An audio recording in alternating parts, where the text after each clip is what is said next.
like Nalin, her addiction to buying clothes really was anything but a joke.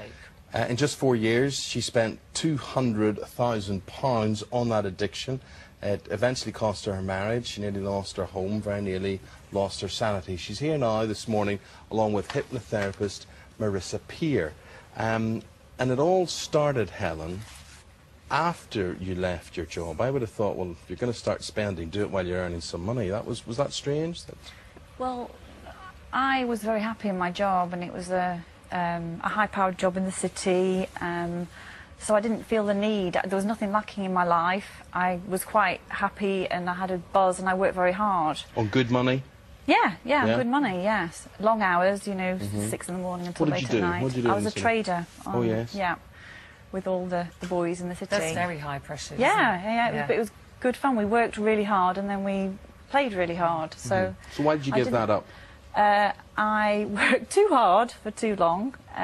It was 10 years, and put all my eggs in one basket. I didn't have a family. Everything was my work. And when I had a breakdown and left work, there was a huge void. I had no family, no children. I had a very supportive husband, but I just felt a failure, particularly because working in the city, I didn't feel like I could admit what my problem was, the breakdown.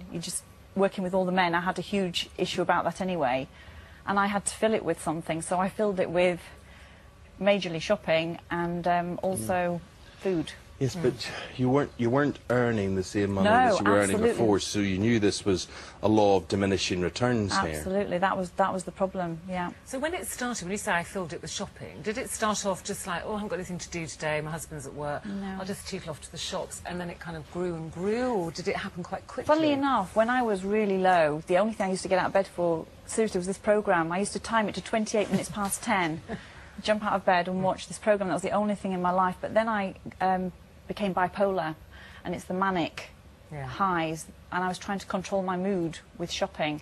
So that's when the problem started. When you hit the shops, did you go out looking for anything particular? Did you care what you spent? What feelings did you get? I was looking for a high that I used to get from my job, and the feel of importance. I thought people looked down on me. I felt like a failure when I lost my job, and I wanted to make it appear. When you're working, I didn't need to show that I was happy with what I had, but when I didn't have it, I felt I had to show people that I was still what I was, because I didn't feel I was what I was. Because I know you know, a lot of stores offer, excuse me, personal shoppers. Yeah. Oh, yes. And you said you loved that, because that kind of made you quite... Well, I thought that was very exciting. I did a film once, and I got a personal shopper showing me around the They're store. great. And I have to say, I thought to myself, now this is the business. I could see how... With your you get off coffee on and this. your champagne. Yes, and they bring, the thing is about a personal shopper is, you say, you know, I fancy a shirt. Do you have any blue ones? And they come and they go and get every blue one in your size. And you like everything. And they bring it to you. You do nothing. You don't sweat walking around. You don't get sore feet. You don't get anything, do you? So what would you have spent in a day? At your worst, what would you have spent in a day? I would go into the personal shopping and come out having spent £4,000 a time. Yeah. And my poor husband was so then you go, you know, most of us know we go home, we hide things in the boot of the car, wait till he's gone and shove it upstairs and we're not looking. Do we? Not myself, clearly not. The boot of the car. Yeah. So were you hiding things from him? When did he realise that this was becoming such a big problem? Well, he saw the account, you know, diminishing, the funds in the account, and I had to remortgage the property, and credit cards, and overdrafts.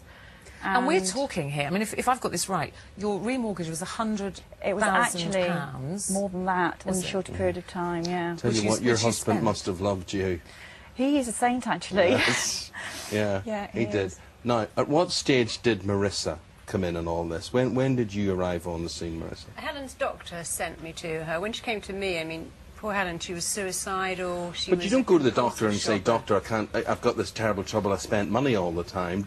Is it dressed up as something else? It was the bipolar manic depression. Right. Her doctor sent her to me with depression, suicidal depression. I mean, she was in a terrible, terrible state. So her big problem was depression. But, of course, when you're a therapist, you don't work with one problem. You look for the cause of the problem. And Helen was 3 stone heavier than she is now. She was shopping every single day. I mean, she'd go out and buy 10 pairs of sunglasses or 20 pairs of shoes. But she was so depressed, I mean, and I really felt for her. And so, because there was so much, it's like all different branches of a tree, I immediately was trying to look for what was the cause of everything, because you'll find with lots of symptoms, they all go back to the same cause. And in Helen's excuse me case, for asking, without breaching any confidentiality or anything, is that something you can tell us what that cause was? Oh yeah, with Helen it was very simple. She just didn't feel that she was enough. I mean, it sounds such a silly problem, but it's the cause of so many people's problems. I mean, I lecture and I have a book, and one of the chapters in it is about being enough, and people write to me and say, you know what, when I read that bit about how to be enough, it changed my life. And so she didn't feel enough. You see, you've just said that, and I would reckon 7 out of 10 people watching this morning will say, do you know what, that's me, that's me. Of course. Why do people...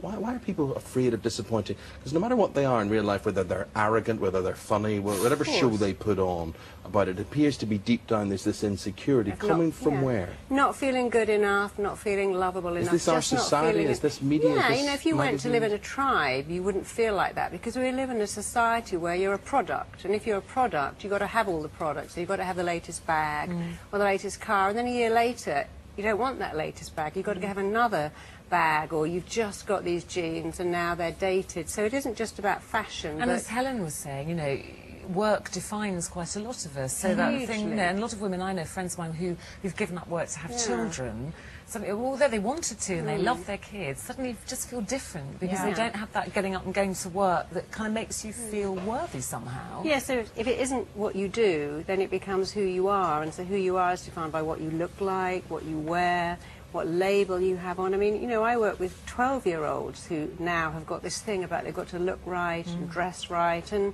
so it sounds very simple to peel our problems back to not being enough, but when you know that you're enough, you don't need more. So you found out that you were enough, and fairly quickly, it seems, from your session. It's a shame I didn't do that earlier, because it maybe could have...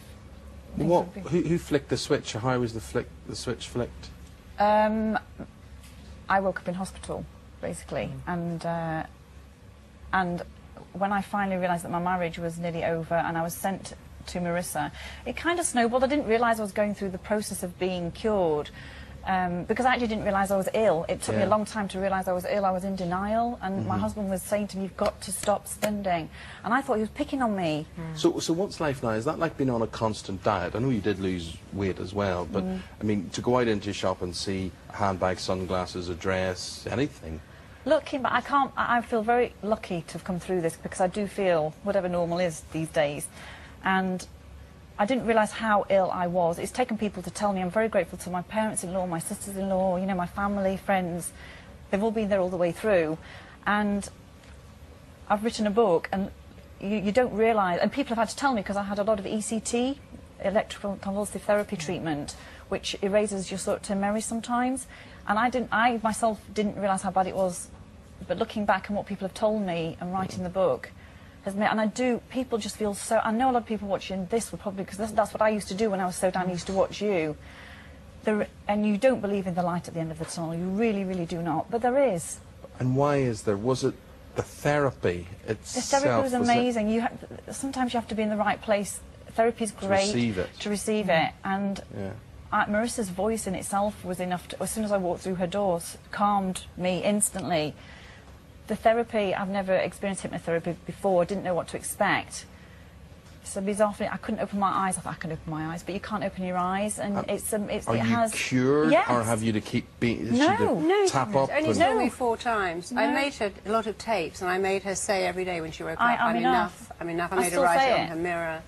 And no, she saw me 4 times. Are you happy? And you truly believe you're enough now? I truly believe I'm enough. Obviously, my marriage has fallen apart, which I can't change, but I'm happy in myself now, and I'm moving forward. Are you still in debt? No, I've sort of... Well, that's good. I mean, you're a slim woman, you look well, you're not in debt, you're single. I mean, I've lost my weight, I'm fit. And you don't cost too much. So it's good. It's not bad. Any offers? ITV.com this morning at ITV. We'll get all this sorted out, don't worry. Thanks. Helen, absolutely amazing to hear your story. Continue to be well, and it's a fantastic work from you. Thank you very much. Well, anyone can do it. I mean, the great thing is that you don't have to take lots of drugs. If you go to a good therapist, and especially work on this thing about being enough, anyone can be helped, and very quickly too, if you go to the right person. We're going to talk to your GP, as we say, because they can refer you as Absolutely, well, don't be so afraid just to. The admit stigma's it. that's why the stigma's getting less and less. Please, yeah, the doctors are there. You go for a cold, so why wouldn't you go when you're feeling really, really depressed? Good point.